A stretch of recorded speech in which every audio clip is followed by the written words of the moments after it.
mis amados hermanos? El Señor les bendiga a cada uno. Estamos muy contentos, muy felices de estar juntos en este día del Señor, juntos alabando el nombre del Señor. Se escuchó precioso esa primera alabanza, así que estamos contentos, mis hermanos. Felices también de tener a algunos de nuestros hermanos que no veíamos hace un tiempo también en nuestro medio acá con nosotros, nuestro hermano Samuel, nuestra hermana Joana, su familia, que el Señor les bendiga. Estamos felices de tenerles con nosotros. Nuestro hermano Rodrigo, nuestra hermana Claudia, que el Señor les bendiga. También después de un tiempo les volvemos a ver con nosotros, así que estamos felices también por allá. Vemos algunas visitas también. El Señor les bendiga, muy bienvenida, muchas bendiciones. Bien, mis queridos, vamos entonces a nuestro tiempo de escuela dominical, nuestro estudio bíblico. Y la semana pasada ya hemos comenzado una nueva serie de estudios bíblicos, una nueva serie que tiene que ver con el evangelismo personal, Mi amado hermano, y esta serie no es porque a ver qué estudiamos este año, no tiene que ver con eso, tiene que ver con que creemos, ¿no es cierto?, que el evangelismo, el que los creyentes podamos compartir el evangelio con fidelidad, está en el centro de la voluntad de Dios para nuestras vidas. Este es un taller que ya hemos dado en el pasado, pero creemos que cada cierto tiempo es importante que los creyentes vamos reflexionando, vamos meditando, vamos aprendiendo, ¿no es cierto?, cómo de manera cada vez más fiel al Señor, a la palabra del Señor, podemos nosotros compartir la palabra de Dios en un encuentro de evangelismo personal. Entonces, el domingo anterior hemos comenzado y hemos introducido el taller, hemos dado algunas aclaraciones, como por ejemplo, no creemos que este sea el método con el cual todos debemos predicar el evangelio, pero sí creemos que el método que vamos a compartir para tener encuentros personales de evangelismo está basado y bien fundamentado en la Sagrada Escritura, es decir, contiene los principios bíblicos que vemos particularmente en el Nuevo Testamento para predicar la palabra del Señor, ¿no es cierto? Y hemos dado varias aclaraciones introductorias el domingo pasado y hemos también hecho un breve análisis, una breve evaluación del evangelismo que se está haciendo en nuestros días. ¿Ya? En nuestros días hay una manera en donde la mayoría de los evangélicos predica el evangelio y nosotros, humildemente, no porque seamos críticos en sí mismos, sino hemos llevado este evangelismo a la palabra y nos hemos dado cuenta de que en realidad tiene muchas falencias. Ya es un evangelio, en primer lugar, un evangelio diluido, un evangelio que toma algunos elementos del evangelismo bíblico, pero deja afuera varios elementos importantes, particularmente aquellos elementos que tienen que ver con el mensaje confrontacional.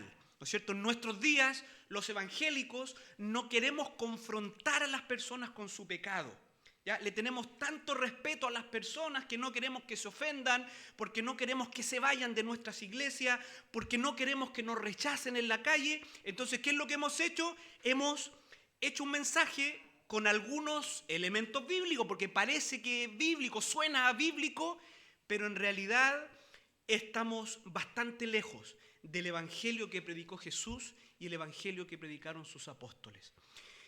Y la semana pasada hacíamos ese análisis y ustedes mismos se dieron cuenta, ¿no es cierto?, que a ese evangelio popular en nuestros días, ¿no es cierto?, le faltan varios ingredientes, varios elementos que no están y por lo tanto, ¿qué es lo que queremos hacer nosotros?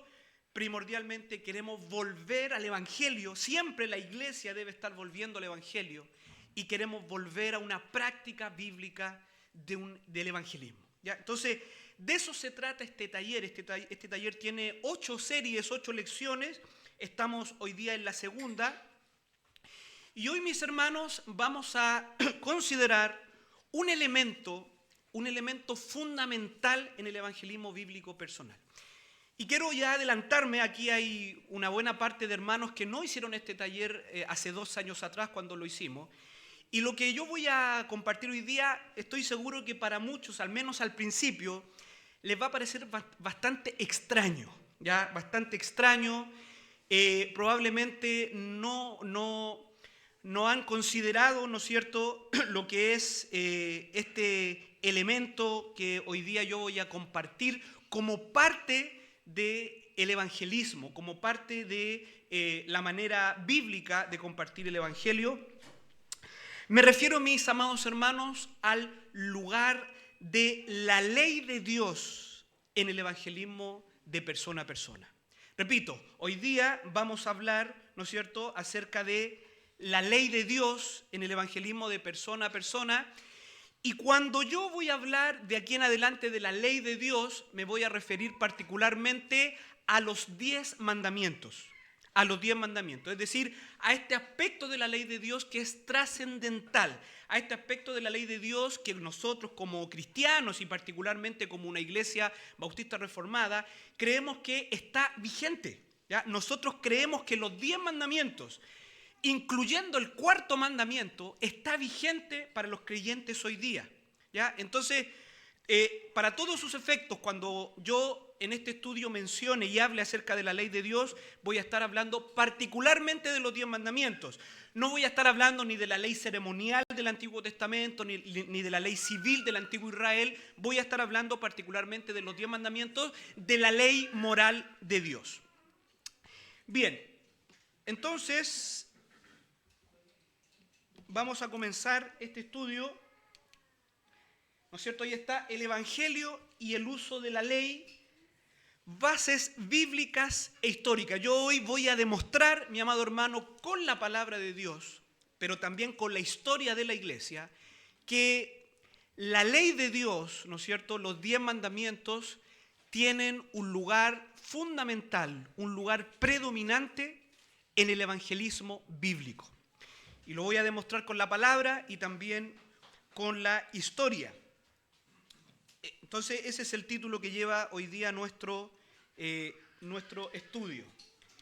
Bueno, aquí tenemos un par de objetivos de este estudio. Dice, fundamentar a través de evidencias tanto bíblicas como históricas que la ley de Dios tiene un lugar prominente en la predicación bíblica del Evangelio, y reconocer que la ley de Dios es la guía para llevar a los pecadores al arrepentimiento, y por tanto la ley de Dios, particularmente los 10 mandamientos, es un arma poderosa en manos del evangelista, pero particularmente en manos del Espíritu Santo, para convencer al pecador de sus pecados y por lo tanto guiarlo a Cristo. ¿Ya? Esos son los objetivos del estudio de la clase de hoy. Bien, la semana pasada analizábamos este evangelio que hoy día la mayoría de los evangélicos predican y que nosotros, ya yo decía la semana pasada, yo entiendo si hay alguien aquí presente que yo voy a tal vez herir alguna sensibilidad con algunas cosas que yo voy a decir. Yo lo entiendo porque por algún tiempo también yo prediqué el evangelio de la manera que hoy día creo que no es la forma correcta. Decíamos la semana pasada, ¿no es cierto? Dios puede usar también esta forma de predicar y creo que Dios ha salvado a muchos a través de esta manera, pero es nuestra responsabilidad, es la responsabilidad del creyente aprender de la Sagrada Escritura de tal manera que podamos predicar el Evangelio con fidelidad. ¿Ya? Con fidelidad. Creo que eso es un camino, mis hermanos, ese es el camino del creyente, no solamente en este aspecto, en todos los aspectos. Nosotros hemos venido de ciertos conocimientos, de ciertas doctrinas, y en el camino nos vamos dando cuenta de que, bueno, tal vez lo que creíamos en el pasado no era del todo correcto, que necesitamos hacer algunos ajustes, que necesitamos entender la palabra de Dios de mejor manera. Y creo que este es uno de esos aspectos. Por lo tanto, si yo aquí voy a decir algunas cosas que tal vez usted está haciendo, o usted tal vez aún predica el Evangelio de una manera que tal vez hoy día yo voy a cuestionar, yo le llamo a que no se sienta mal. ¿A qué le llamo? A que analice lo que yo voy a decir a la luz de la Sagrada Escritura. ¿Ya? Aquí no es importante lo que dice el pastor, no es lo que esta iglesia piensa. Vamos a la palabra y ahí, ¿no es cierto?, zanjamos toda controversia. Entonces, ese es el llamado que yo hago. Si aquí hay hermanos, ¿no es cierto?, con nosotros que aún de pronto utilizan esta metodología, que vamos a cuestionar y que vamos a cuestionar en todo este taller, pero yo le animo a que vaya a la palabra del Señor. Bien, Bueno, lo primero que vamos a decir es que el siglo XIX y el siglo XX fue testigo de importantes cambios teológicos en el mundo cristiano evangélico a nivel mundial, particularmente en el primer mundo. Hablamos de Europa y particularmente en los Estados Unidos. Durante los últimos 2 siglos, ¿no es cierto?, se rompe un poco la tradición reformada que provenía del tiempo de Lutero, de Calvino, ¿no es cierto? Durante el siglo XIX particularmente se rompe esa tradición y aparecen en el mundo evangélico, particularmente del primer mundo, aparecen doctrinas novedosas, ¿ya? Por ejemplo, me imagino que ustedes saben, todas las sectas, testigos de Jehová, ¿no es cierto?, los mormones, los adventistas, aparecen en el siglo XIX. ¿Ya? Aparecen en el siglo XIX. El siglo XIX fue un siglo de mucha convulsión y muchos cambios en muchas doctrinas. Y un aspecto de esos cambios va a afectar también a lo que tiene que ver con la predicación del Evangelio. Entonces, particularmente alguno de esos cambios tuvo que ver con, durante los últimos siglos, se le quitó al evangelismo bíblico que se venía practicando del tiempo de la Reforma, se le sacaron algunos elementos. Por ejemplo, el elemento del arrepentimiento, ¿ya? Es decir, para hacer el mensaje menos ofensivo para las personas, se quitó el arrepentimiento. Decirle a una persona, hey, tú debes arrepentirte de tus pecados, para muchos cristianos de esta época estaba sonando muy ofensivo. Por lo tanto, vamos a cambiar el mensaje. Y ahí es donde aparecen nuevas conceptualizaciones. Por ejemplo, decirle a una persona, tú debes tomar una decisión por Cristo, suena mucho mejor que decirle, tienes que arrepentirte, ¿no es cierto? Ahora, ¿cuál es el problema con eso? ¿Quién puede ver el problema ahí? Nunca Cristo habló de toma una decisión por Cristo, ¿no es cierto? Mateo capítulo 3, Marcos en los primeros capítulos, ¿cuál fue el mensaje del Señor? Arrepentíos y convertíos porque el reino de los cielos se ha acercado. No es un lenguaje que utilizó Jesús, pero ¿qué hicimos nosotros? ¿Qué hizo la teología en el último tiempo? Va cambiando ciertas conceptualizaciones, básicamente para que el mensaje sea menos ofensivo para las personas. Entonces, ¿por qué hago esto? Para que usted vea que, digamos, lo que yo voy a enseñar hoy día no es algo nuevo, sino que esto es algo que ya venía de una tradición muy antigua. Lo vamos a ver, yo voy a citar a algunos cristianos del pasado, pero que en los últimos siglos esto ha cambiado. Entonces, nos hacemos la pregunta, ¿cómo pudo ser posible un cambio tan drástico? ¿Cómo fue posible que un evangelio tan diluido como el moderno, un evangelio sin arrepentimiento, un evangelio sin señorío de Cristo, un evangelio sin infierno, un evangelio sin, ¿no es cierto?, confrontar a los hombres con su pecado, ¿cómo fue posible que cambiara tanto en los últimos siglos y se transformara en un mensaje algo así como, bueno, cree en Jesús porque Jesús tiene un plan maravilloso para tu vida, ¿no es cierto? ¿Cómo fue posible un cambio de ese envergadura? Y creemos en esta línea que estoy enseñando, en este método que tiene una sola respuesta, porque los evangélicos dejaron de usar la ley en el evangelismo personal y en el evangelismo público. Dejaron de usar la ley.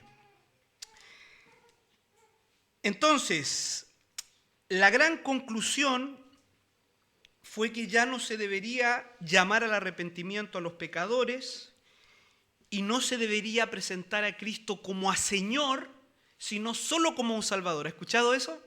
La gran controversia del señorío de Cristo. Los evangélicos modernos o algunos teólogos llegaron a la conclusión de que ya no debemos decirle a la gente que Cristo es Señor. ¿Por qué? Porque eso implica, si Cristo es Señor, eso implica que debemos someternos al señorío de Cristo. Si yo recibo a Cristo como Señor, eso a mí me manda a obedecer a Cristo. Algunos teólogos muy influyentes llegaron a la conclusión que solo se debía presentar a Cristo como un Salvador. Y ellos decían, bueno, el señorío es para después. Entonces, hemos llegado a prácticas tan absurdas, los evangélicos modernos, que un día aceptamos a Cristo como Salvador y 2 años después aceptamos a Cristo como Señor. ¿Cuál es el problema con eso? Que es totalmente antibíblico, mis hermanos. Jesús es Salvador y Señor. Jesús es completo. Jesús, cuando creo en Él con lo que Él es. Y Él es Señor y es Salvador. Por lo tanto, claro, y ahí viene toda esta línea que dice que hay creyentes que pueden seguir viviendo como el mundo, pero son creyentes. ¿Cuál es el problema? Que ellos solamente tienen a Cristo como Salvador. Son salvos, son hijos de Dios. Viven como el mundo, viven como el diablo, pero son salvos. ¿Cuál es el problema? Que aún no han aceptado a Cristo como Señor. ¿Se fija? Y eso es doctrina bautista. Ojo, esto no es doctrina pentecostal, esto es doctrina bautista.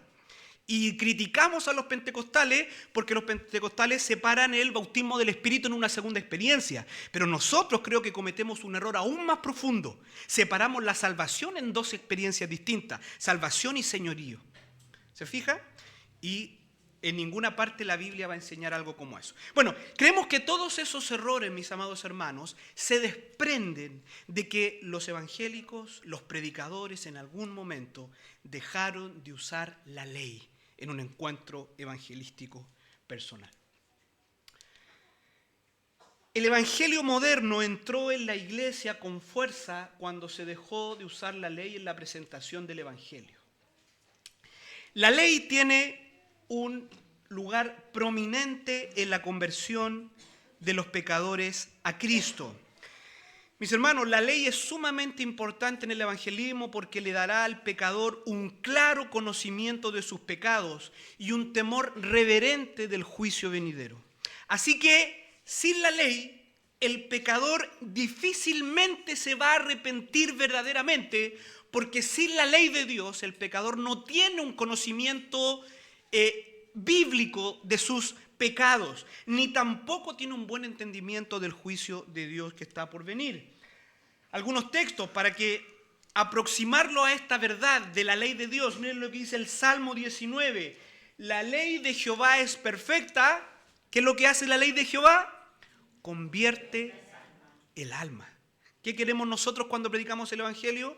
Que la gente se convierta. Bueno, ahí está, la ley de Dios provoca que el alma se convierta. Ahí hay un texto muy conocido, ¿no es cierto?, en Gálatas, capítulo 3, verso 24. Ese es nuestro texto lema el día de hoy. Gálatas, capítulo 3, verso 24, que dice: de manera que la ley ha sido nuestro ayo. ¿Sabe lo que es un ayo? Un guía. Ahí la palabra tiene que ver con un pedagogo, un profesor, un guía. De manera que la ley ha sido nuestro guía. ¿Para qué? Para llevarnos a Cristo, a fin de que fuésemos justificados por la fe. Vamos a explicar las funciones de la ley, porque eso tenemos que tenerlo muy claro, pero ya Pablo nos está diciendo a través de este texto que la ley tiene una función. ¿Cuál es la función de la ley? Nos guía, nos lleva a Cristo, ¿no es cierto?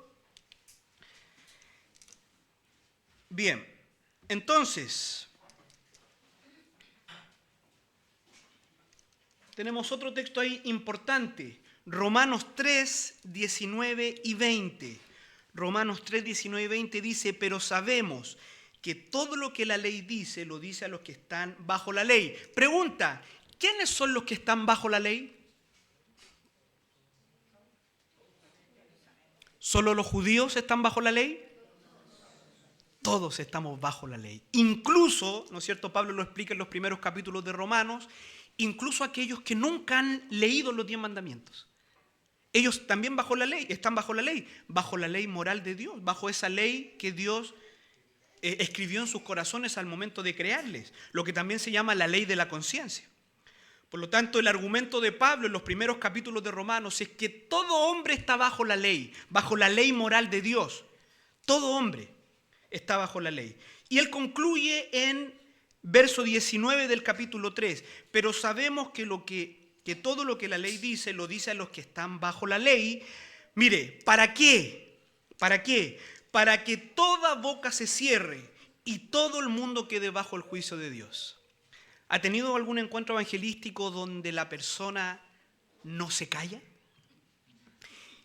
y se justifica y cuestiona absolutamente todo y se justifica y una y otra vez y una y otra vez. Mire el uso de la ley, para que toda boca se cierre. No en el sentido para que no deje de hablar más, sino en el sentido para que ya no tenga más cómo justificarse. Ya no puede justificarse cuando nosotros confrontamos a las personas con la ley.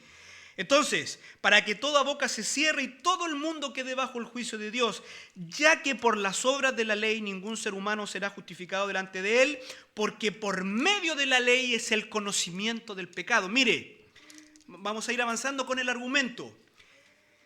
¿De qué manera el pecador puede mirar a Cristo y considerarlo por lo que Cristo es, como un Señor, como un Salvador? La única manera que un pecador pueda mirar a Cristo con esa fe y mirarle como el Salvador es cuando él entiende que está absolutamente perdido. Y ese es el trabajo que hace la ley. Cuando un hombre entiende que está absolutamente perdido, cuando se hace consciente de sus pecados y que sus pecados le condenan y que a causa de su pecado la ira de Dios está sobre él. Por eso dice el texto, porque por medio de la ley es el conocimiento del pecado. Cuando nosotros utilizamos la ley en un encuentro evangelístico, nosotros lanzamos dardos poderosos a la conciencia del pecador para que su propia conciencia le diga, ¿no es cierto?, le confronte de que verdaderamente es un pecador, que ha ofendido a Dios, que ha transgredido cada mandamiento de Dios. Entonces, según Romanos, según este texto, todo hombre está bajo la ley de Dios, ya sea escrita en sus corazones, ya sea escrita en las tablas de la ley.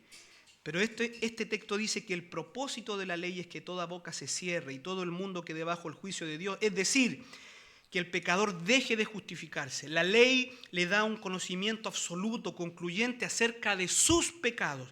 Por tanto, allí se acaba la discusión. El hombre debe guardar silencio. La ley lo condena inexorablemente y por tanto le deja a merced del justo juicio de Dios. La ley deja al hombre sin salida, sin escapatoria. El veredicto es implacable. El veredicto es justo. ¿Cuál es el veredicto? Eres culpable, porque has ofendido a Dios, transgrediendo su santa ley cada día de tu vida.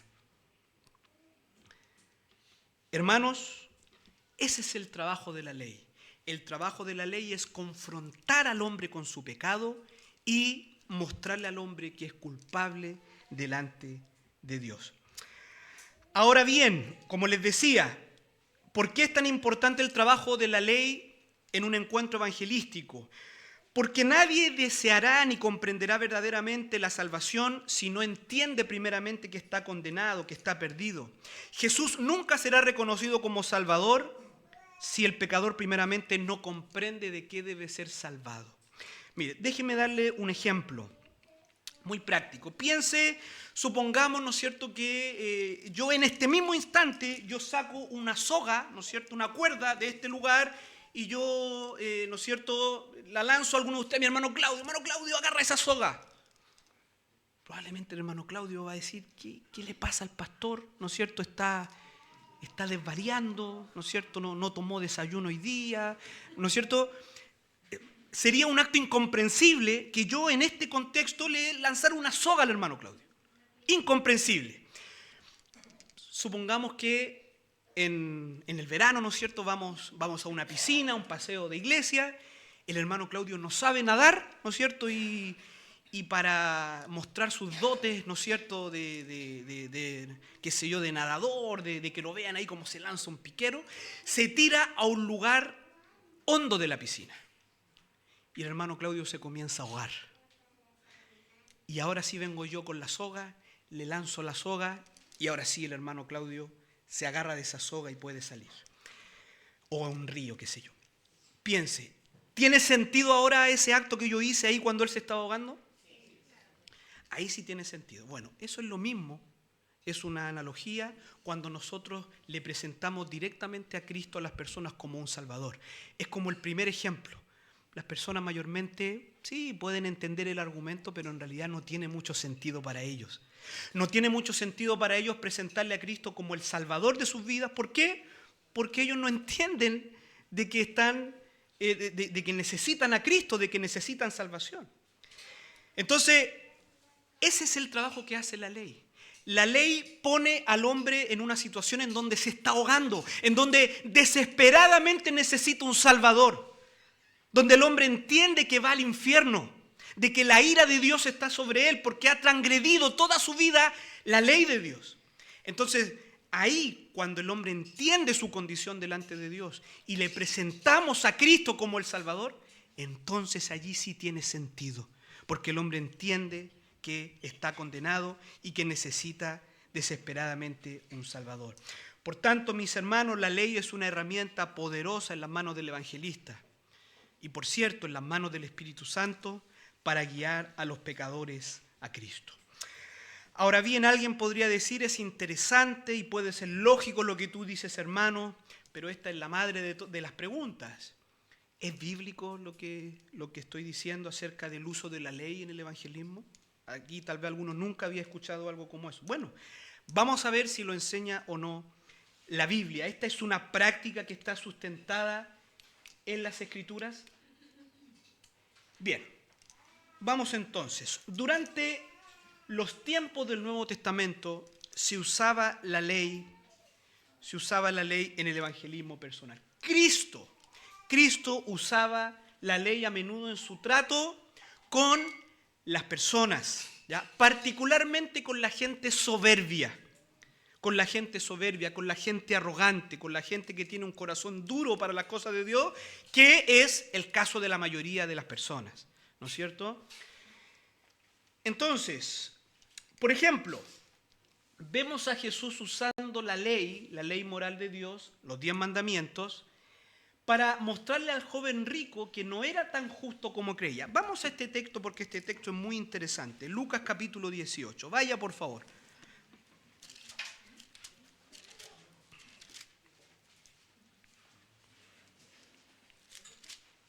Mire, vamos a leer el texto. ¿Qué es lo que tenemos aquí? Aquí tenemos un encuentro evangelístico. Aquí tenemos una pregunta evangelística. ¿Se imaginan? Usted va por la calle y se acerca a una persona y le dice, Señor, mira, por la forma en que te ves, por la forma en que caminas o que te viste, me parece que eres cristiano. Cuéntame, ¿qué debo hacer para ser salvo? Una pregunta de esa naturaleza le va a hacer el joven rico a Cristo. ¿Cómo puedo heredar la vida eterna? Y nos vamos a dar cuenta cómo Jesús aborda este encuentro evangelístico. Leamos Lucas capítulo 18, verso 18. Dice, un hombre principal le preguntó diciendo, Maestro bueno, ¿qué haré para heredar la vida eterna? Jesús le dijo, ¿por qué me llamas bueno? Ninguno es bueno sino solo Dios.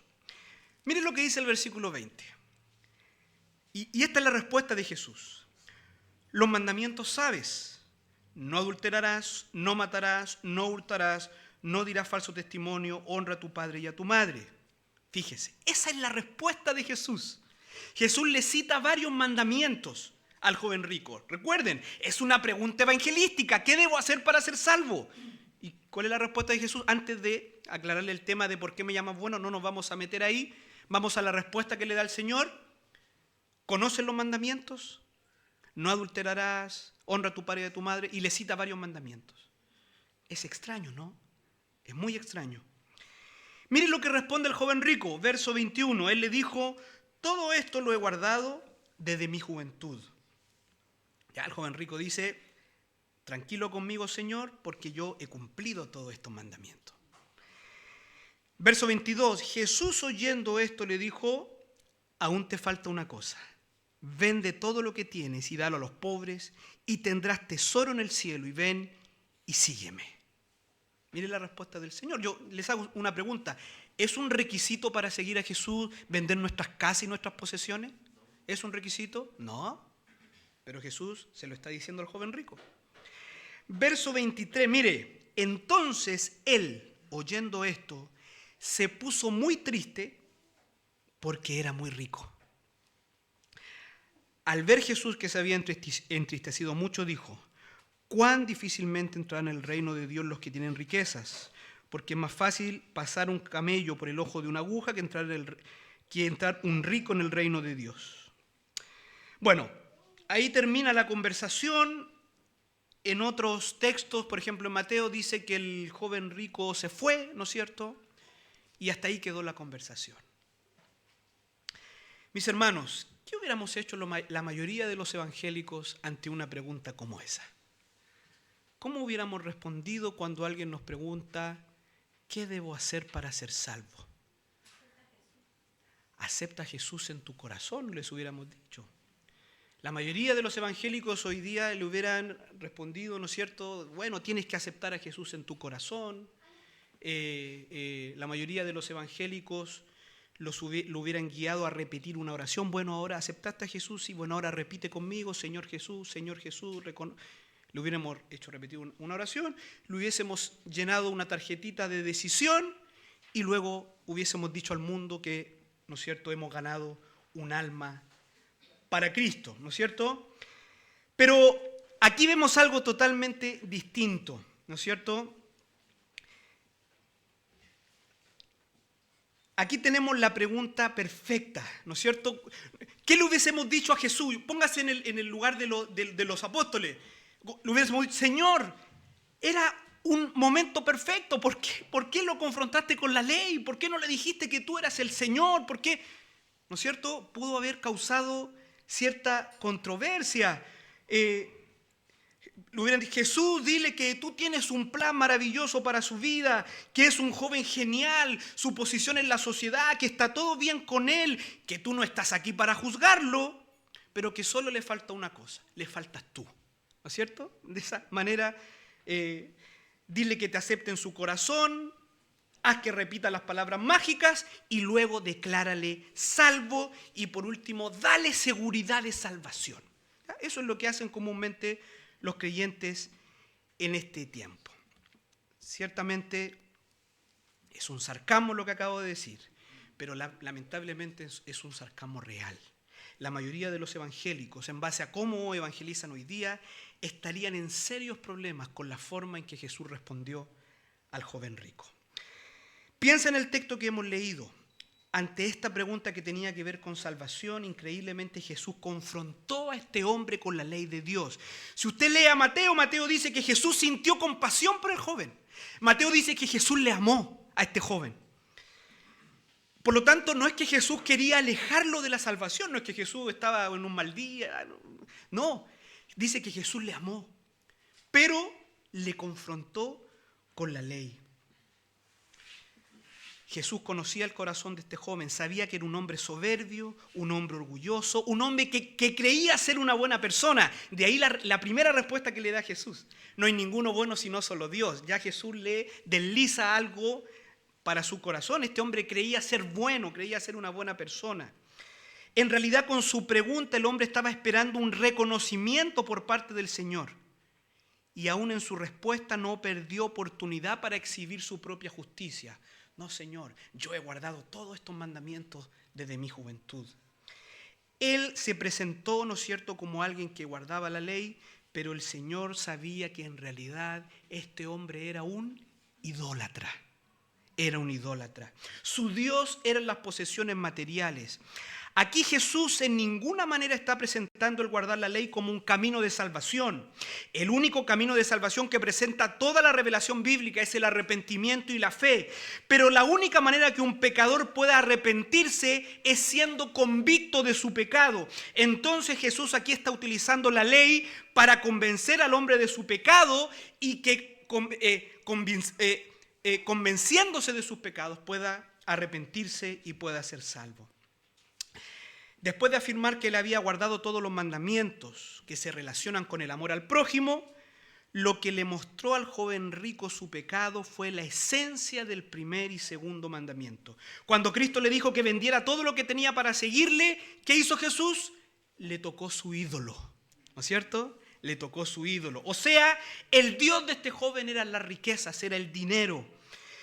Y esta es una violación al primer mandamiento. ¿Qué dice el primer mandamiento? No tendrás dioses ajenos delante de mí.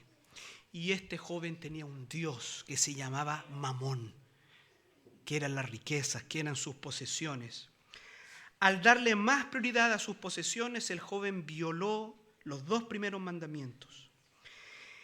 Él salió con un claro conocimiento de lo que le condenaría. Esta historia es probablemente una de las más tristes de los evangelios. Este hombre se alejó de Jesús amando más a sus ídolos, amando más a sus riquezas que al verdadero Dios.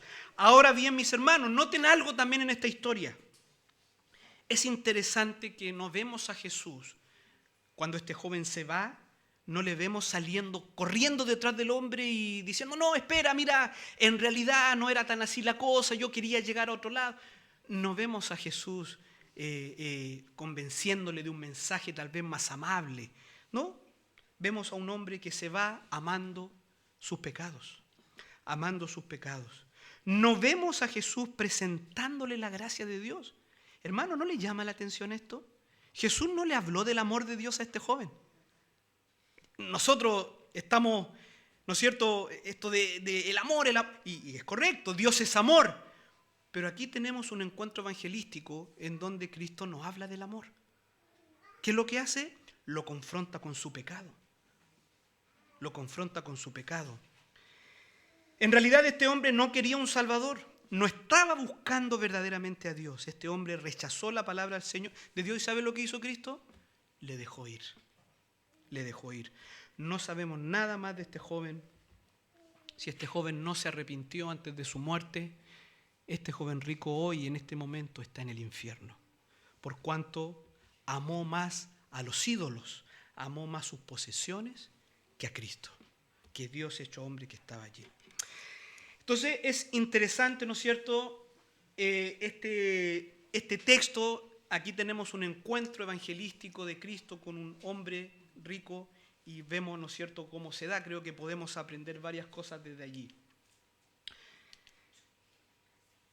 Hermanos, a través de los evangelios se puede ver este mismo patrón general de Cristo y el uso de la ley. Mire, este es el patrón de este método. Ya la próxima semana nos vamos a meter en el método más práctico de cómo usar la ley. Hoy día mi objetivo es fundamentar que el uso de la ley en el evangelismo es bíblico. Y este es el principio de este evangelismo. Ley para el soberbio y gracia para el humilde. ¿Cuál era la condición del corazón del joven rico? Era soberbio, aunque él se presentó haciendo una pregunta, ¿no es cierto? Pero el Señor demostró que en realidad él se amaba más a sí mismo, amaba más a sus ídolos, amaba más sus posiciones. Era un hombre soberbio. En realidad, con la pregunta que él hace, ¿sabe lo que él deseaba? Que Jesús reafirmara su bondad delante de todos. Eso es lo que quería. Por eso que Jesús le dijo, no me llames bueno, hay uno solo bueno que es Dios.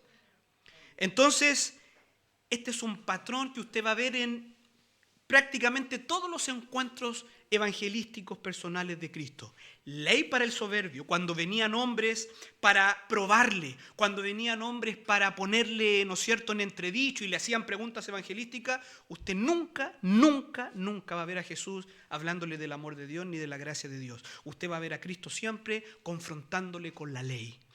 Pero cuando el hombre se guardaba silencio, cuando se calla, cuando deja de justificarse, cuando ya tenemos los primeros atisbos de arrepentimiento, ¿qué es lo que hace el Señor?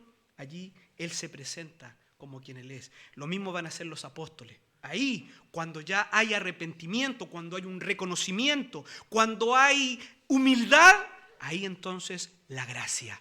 La ley no es para los humildes es la gracia. El amor, el perdón. La ley es para los soberbios. Mire, vaya por favor a Lucas nuevamente, capítulo 10. Lucas capítulo 10. Si alguien ya estaba convencido de sus pecados y su necesidad de un Salvador, Cristo le habló de la gracia de Dios y no de la ley. Este es un principio, mi amado hermano. La ley solo puede perseguir al hombre hasta el Calvario. De ahí nada más. Cuando el hombre es humilde, cuando está arrepentido, deje de utilizar la ley. Eso es como seguir golpeando a uno que ya se rindió. Ahí tome todo lo que la Biblia dice acerca de la gracia. Ley para el soberbio, gracia para el humilde. Entonces, si alguien ya estaba convencido de sus pecados y su necesidad de un Salvador, Cristo les habló de la gracia de Dios y no de la ley.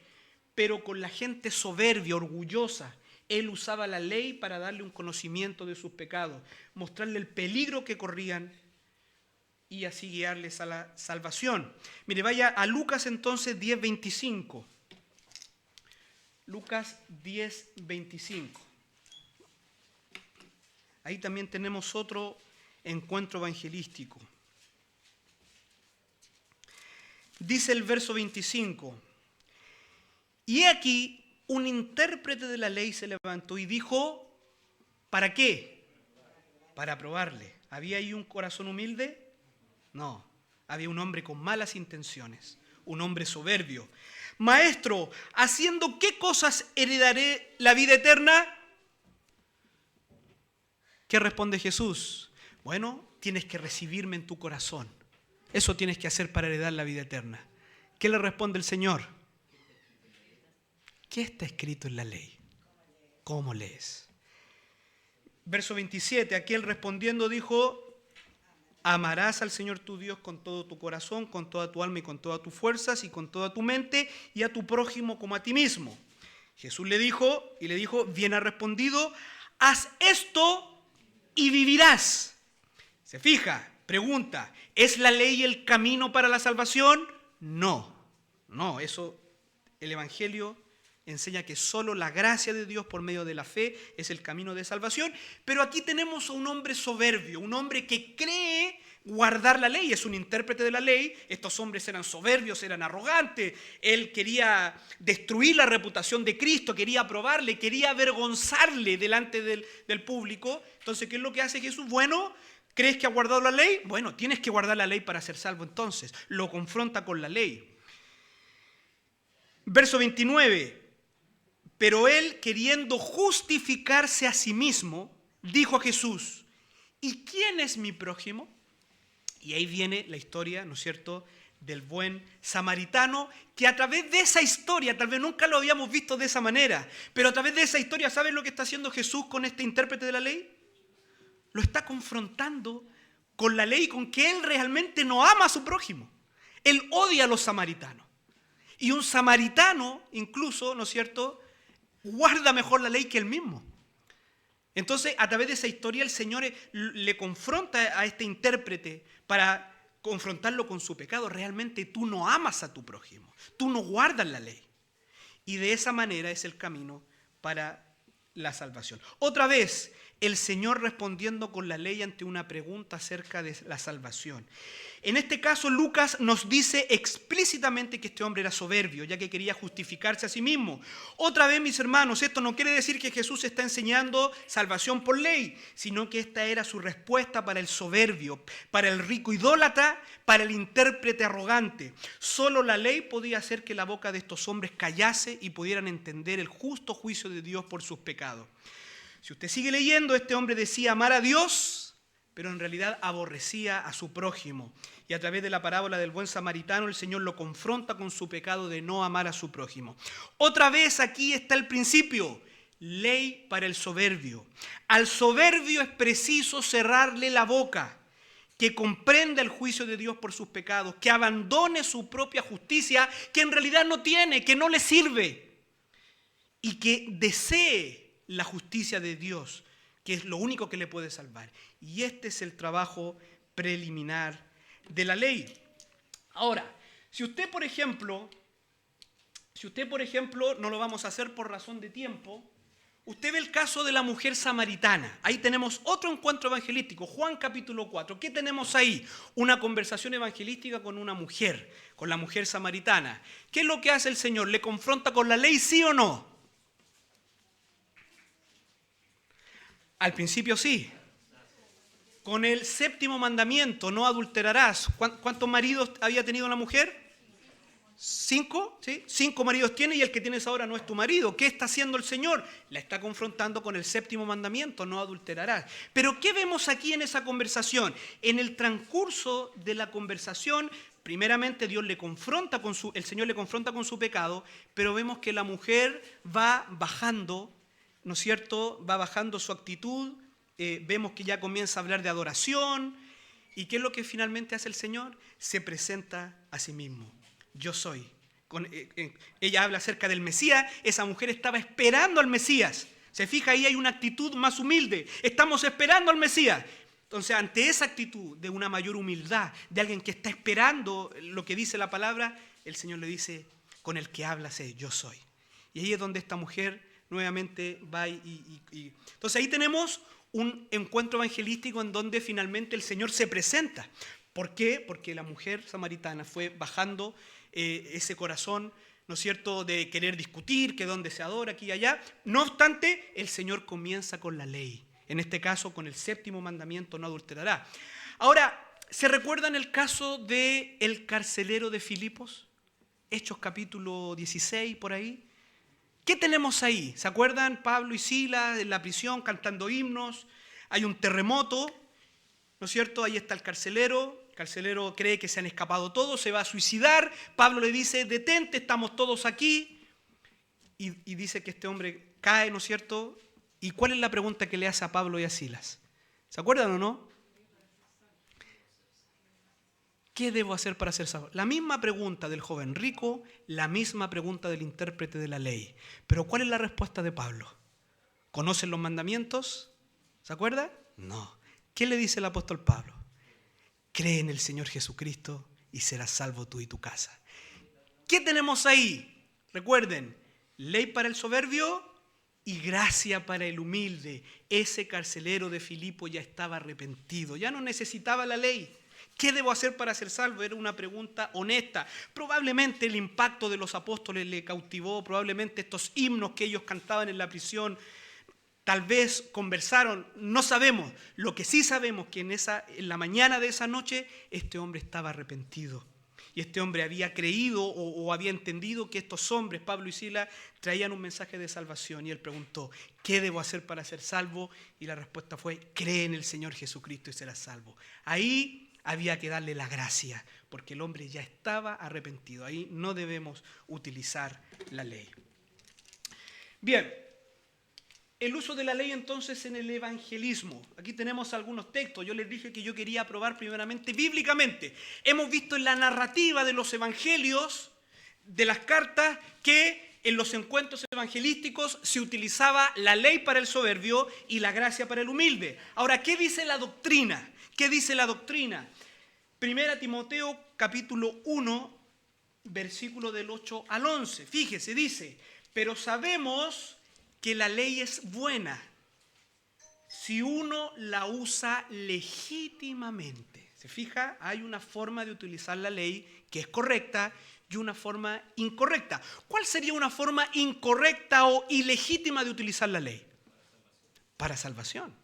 Esa es una forma ilegítima, antibíblica de utilizar la ley. Es lo que hacían los judaizantes en el Nuevo Testamento. Imponían cargas a los hombres y les decían, haciendo esto seréis salvos, circuncidándose, etcétera, etcétera. No, esa es una forma ilegítima en el Nuevo Pacto. Pero aún en el Nuevo Pacto hay una forma legítima de utilizar la ley. ¿Cuál es esta forma legítima? Pero sabemos que la ley es buena si uno la usa legítimamente. Conociendo esto, que la ley no fue dada para el justo. Fíjese, la ley no fue dada para el justo, sino ¿para quiénes? Para los transgresores y desobedientes, para los impíos y pecadores, para los irreverentes y prófanos, para los parricidas y matricidas, para los homicidas, para los fornicarios, para los sodomitas, para los secuestradores, para los mentirosos y pérjuros, y para, fíjese, y para cuanto se oponga a la sana doctrina, según el glorioso evangelio del Dios bendito que a mí me ha sido encomendado. Entonces, esto es una carta apostólica, ojo, esto no es un texto del Antiguo Testamento, ¿ya? Esto es una carta apostólica, ¿sí? Pablo dice, hay una manera legítima de utilizar la ley. ¿Para quién es la ley entonces? Para los pecadores, para los pecadores, con los pecadores, para aquellos que están lejos de Dios, para aquellos quienes viven ofendiendo a Dios. Lo primero que tenemos que hacer nosotros es confrontarlos con la ley de Dios. Pablo usaba la ley tanto con los judíos, los que bajo la ley han pecado, como con los gentiles, con los que sin ley han pecado. Dice, porque todos los que sin ley han pecado, sin ley también perecerán. Todos los que bajo la ley han pecado, por la ley serán juzgados, porque no son los oidores de la ley los justos ante Dios, sino los hacedores de la ley serán justificados. Porque cuando los gentiles que no tienen la ley hacen por naturaleza lo que es de la ley, estos, aunque no tengan ley, son ley para sí mismos, mostrando la obra de la ley escrita en sus corazones, dando testimonio su conciencia. Mis hermanos, aunque usted aborde a personas que nunca han ido a una iglesia, que nunca han leído la Biblia, usted puede utilizar la ley de Dios. ¿Sabe por qué? Porque la ley de Dios, a pesar de que el hombre sin Dios ha apagado su conciencia, no obstante, esa ley de Dios todavía está ahí.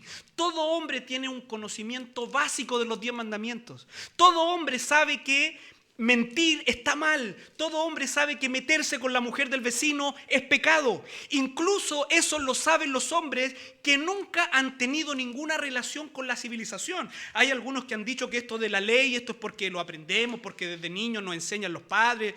No es así. Hermano, esto yo lo he leído, han habido estudios antropológicos que se han estudiado tribus que nunca han tenido contacto con la civilización, pero que la ley de Dios está ahí presente. Ellos saben que tomar la mujer ajena está mal, ellos saben que matar a otro está mal. Lo hacen porque son pecadores, pero su conciencia les dicta que eso está mal. Eso es la ley de la conciencia.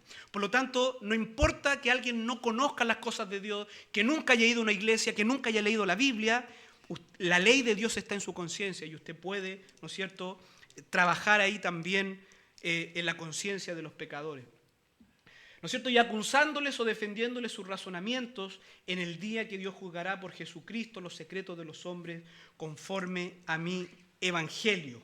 La ley moral de Dios es universal porque está escrita en el corazón de cada hombre. ¿Ya? Entonces, eso es sumamente importante, mis amados hermanos, que lo podamos ver.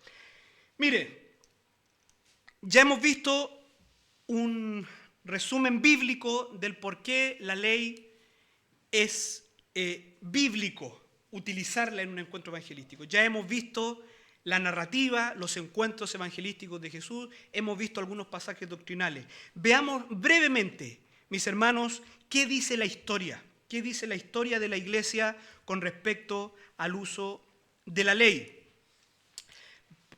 Dice, estas son algunas citas de algunos de los, comillas, grandes héroes de la fe del pasado, de los últimos siglos de la iglesia. Son predicadores y evangelistas que Dios usó tremendamente en el pasado y también en la actualidad. Vamos rápidamente, mis hermanos, veamos algunas citas. Miren lo que dijo Martín Lutero en sus días, en el siglo XVI, XVII. Dice, Satanás, el Dios de toda disensión, despierta diariamente nuevas sectas. Y por último, lo que de todas las demás nunca habría previsto ni sospechado, él ha levantado una secta tal que enseña que los hombres no deben ser aterrorizados por la ley, sino exhortados suavemente por la predicación de la gracia de Cristo. Fíjese, en los tiempos de Lutero ya habían algunos que querían suavizar el mensaje, pero aquí está el gran reformador diciendo, estos son sectarios. ¿Qué quiere decir eso? Que el pueblo cristiano en su mayoría predicaba, allá en la época de la Reforma, predicaba utilizando la ley. Lutero dice, son sectarios, son grupos minoritarios los que han quitado la ley del evangelismo. Bueno, esos grupos sectarios lamentablemente en los últimos siglos se transformaron en la gran mayoría. La mayoría de los evangélicos hoy día ni saben nada acerca del uso de la ley en el evangelismo. Dice Lutero, el primer deber del predicador del evangelio es el de declarar la ley de Dios para mostrar la naturaleza del pecado. John Wesley, uno de los más grandes predicadores de toda la historia, él dijo, es el método ordinario del Espíritu de Dios el de convencer a los pecadores por la ley. Es la ley puesta al lado de la conciencia que generalmente quiebra las piedras en pedazos. Es más, especialmente esta parte de la palabra de Dios que es viva y eficaz, llena de vida y energía y más cortante que cualquier espada de dos filos. Mire lo que dijo Wesley: antes de que yo pueda predicar el amor, la misericordia y la gracia, tengo que predicar el pecado, la ley y el juicio.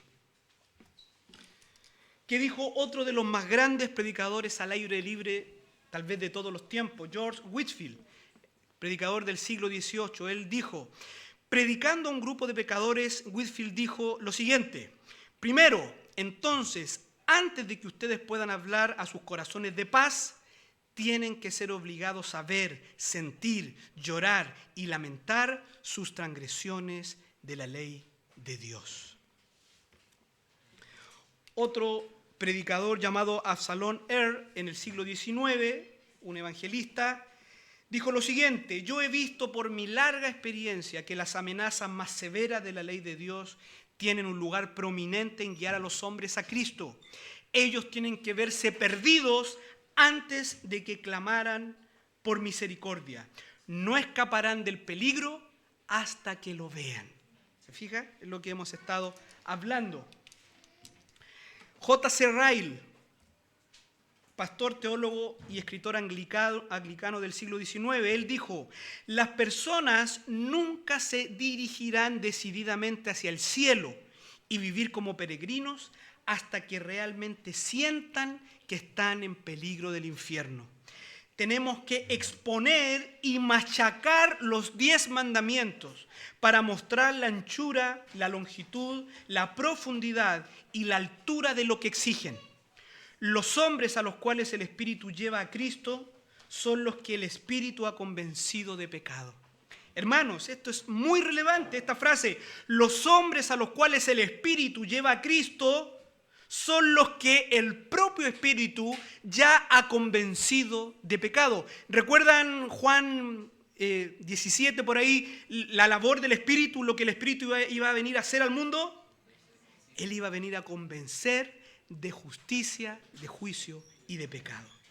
Esa es la labor del Espíritu. Por lo tanto, cuando usted confronta a los hombres con la ley de Dios, el Espíritu tiene armas poderosas para trabajar ahí en la conciencia y en el corazón de las personas.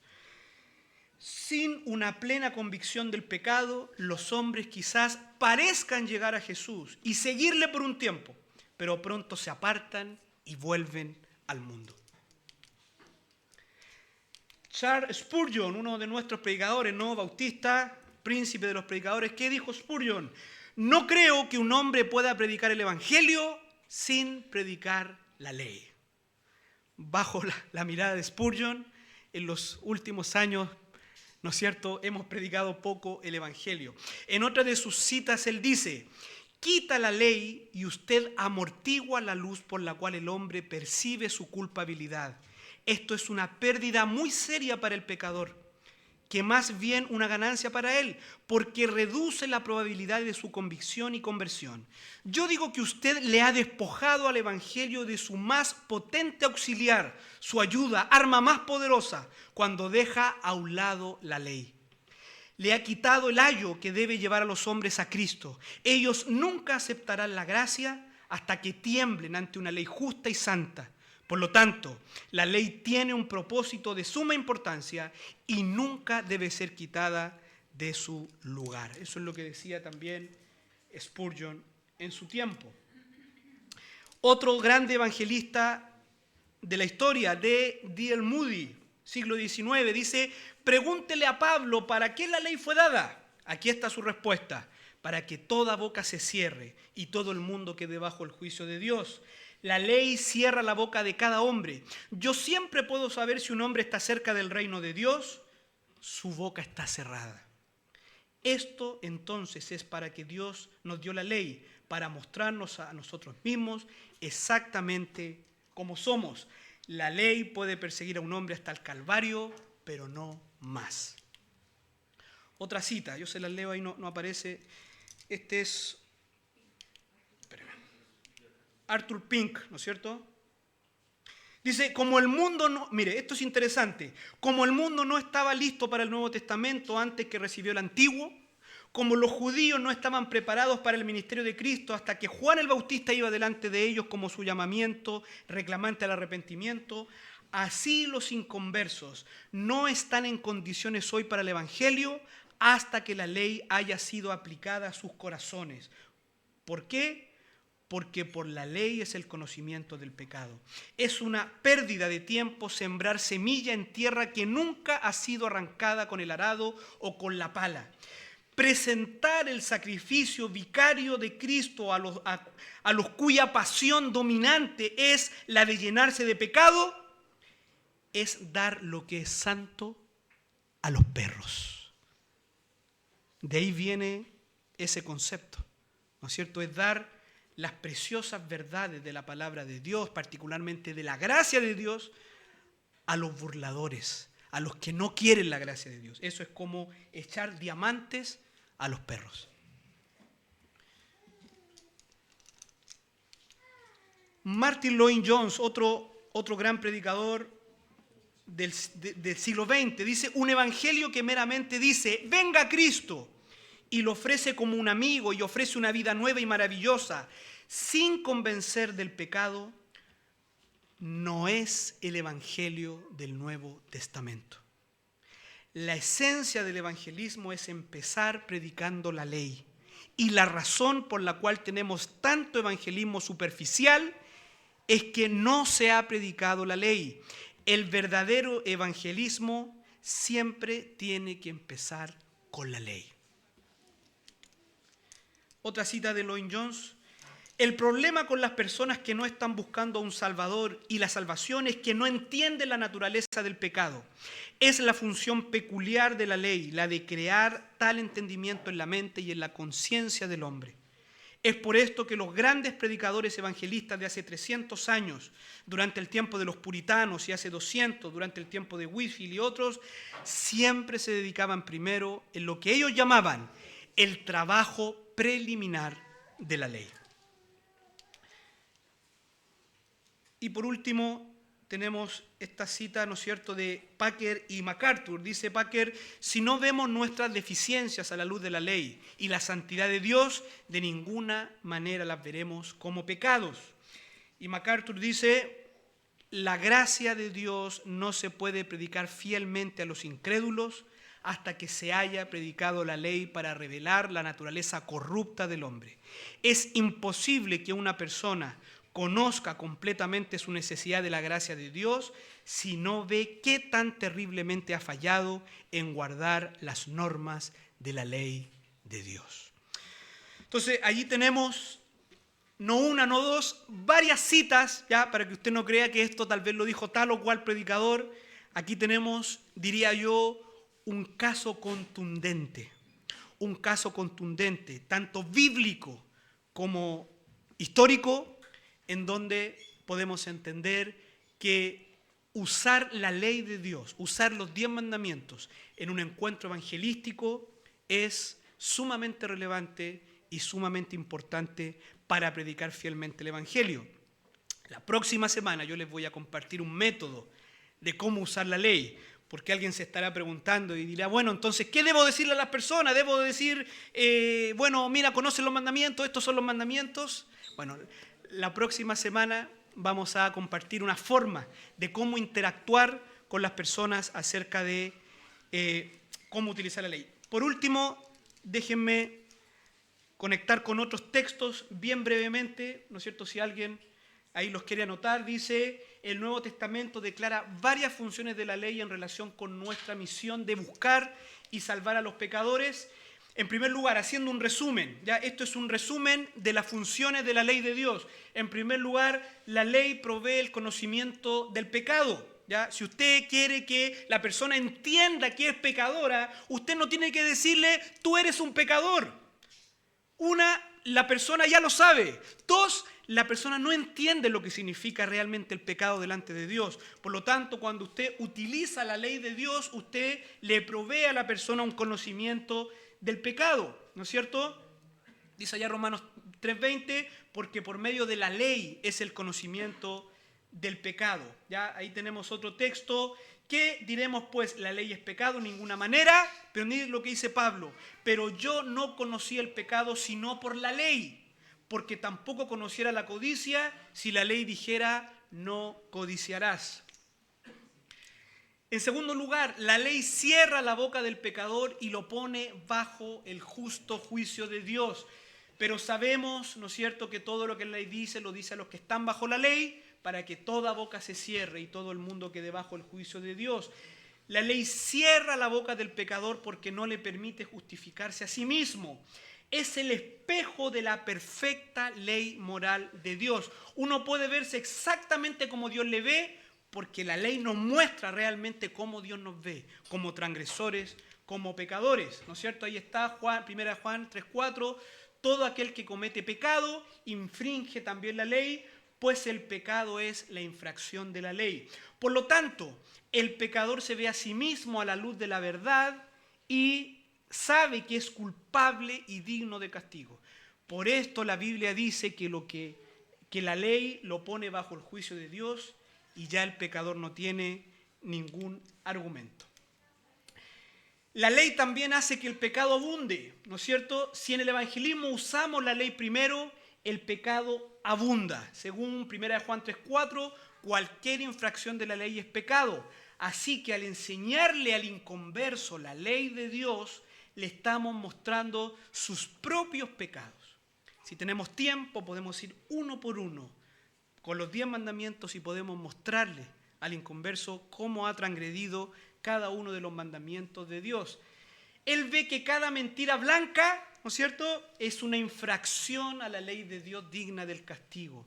Ve que una mirada de codicia en realidad es adulterio delante de los ojos de Dios. Entiende que con robar cualquier cosa, cualquiera sea su valor, se ha convertido en un ladrón delante de Dios. Introducimos la ley para que los pecados abunden. Pero la ley se introdujo para que el pecado abundase, más cuando el pecado abundó, ya cuando el pecador entiende su pecado, ¿qué sucede ahora? Abunda, ¿qué cosa? La gracia. Entonces, y por último, la ley es como un ayo, como un guía para llevar al pecador a la cruz de Cristo. Dios usa la ley para llevar a los inconversos a Cristo, para la salvación a través de la fe, de manera que la ley ha sido nuestro ayo para llevarnos a Cristo a fin de que seamos justificados por la fe. ¿Ya? Entonces, la ley es como un espejo espiritual porque en ella podemos vernos exactamente como Dios nos ve. Bien, en resumen, mis hermanos, y ya terminando esta lección, la ley, en conjunto con la convicción de la conciencia, le muestra al pecador que él ha amado lo que es aborrecible y detestable para su Creador, y por tanto es justo que la ira de Dios caiga sobre él. Debido a esto, un temor santo y saludable surgirá en su corazón, porque entenderá que ha ofendido gravemente a Dios y que su condenación es justa. Es este temor que lo llevará a arrepentirse de sus pecados y al ver a Cristo como un poderoso y suficiente Salvador, lo llevará a confiar en Él como su Señor y como su Salvador. Mi amado hermano, mire, hay un paradigma que nosotros necesitamos cambiar. ¿Cuál es la meta? ¿Cuál es el objetivo de un encuentro evangelístico? El arrepentimiento, así es. Esa es la meta bíblica cuando nosotros abordamos a alguien para compartir la palabra, que el pecador se arrepienta. Esa es la meta, ¿ya? Y ahí cambiamos absolutamente los paradigmas, incluso el lenguaje que nosotros utilizamos. No es que acepte a Jesús en su corazón. Ese es un lenguaje que recorta algunos textos, los pega y queda como eso. Pero ¿qué es lo que hacía Pablo, por ejemplo, en sus viajes misioneros? ¿Se acuerda? Hechos capítulo 20 dice que públicamente y por las casas, ¿qué hacía? Enseñaba acerca del arrepentimiento para con Dios y la fe en nuestro Señor Jesucristo. La meta del evangelismo bíblico es el arrepentimiento y la fe en Cristo. Esa es la meta. Entonces tenemos que cambiar nuestra forma de entender y aún de conceptualizar. No es que el pecador tome una decisión por Cristo, es que se arrepienta. ¿Y qué es el arrepentimiento? Que abandone primeramente que entienda sus pecados, su condición delante de Dios, que ha ofendido a Dios con su vida. Y que surja en él un santo temor reverente hacia Dios y que desde ese momento consideren seguir al Señor. Eso es arrepentimiento, dejar la vida de pecado lejos de Dios y volverme a Dios, arrepentirme, confesar mis pecados y confiar en Cristo como mi único y suficiente Salvador. De esa forma la Biblia dice que se produce la salvación a través del arrepentimiento y la fe. Por tanto, esa es la meta. Entonces, ¿para qué nos sirve la ley? Para guiar al pecador al arrepentimiento. Ese es el trabajo de la ley, guiar a los hombres al arrepentimiento. Hermano Claudio. Estaba pensando, muchas gracias pastor, muy buena exposición. La Escritura en ninguna parte dice que cuando un pecador deja a Cristo entrar en su corazón, hay fiesta en los cielos. Es clara en estos mensajes que usted está entregando, dice que hay fiesta en los cielos cuando un pecador se arrepiente. Correcto. Bueno, buen punto. Gracias, querido. Bien, mis amados, espero haya sido de bendición este tiempo con la palabra. Todavía nos quedan varias secciones y ahí vamos a ir ya llevando esta forma. Estamos poniendo las bases bíblicas, históricas, y vamos a ir llevando esta manera a cómo podemos conducirnos en un encuentro evangelístico personal. Bien, que el Señor les bendiga. Oremos para terminar este tiempo. Querido Señor, amado Padre, estamos tan agradecidos.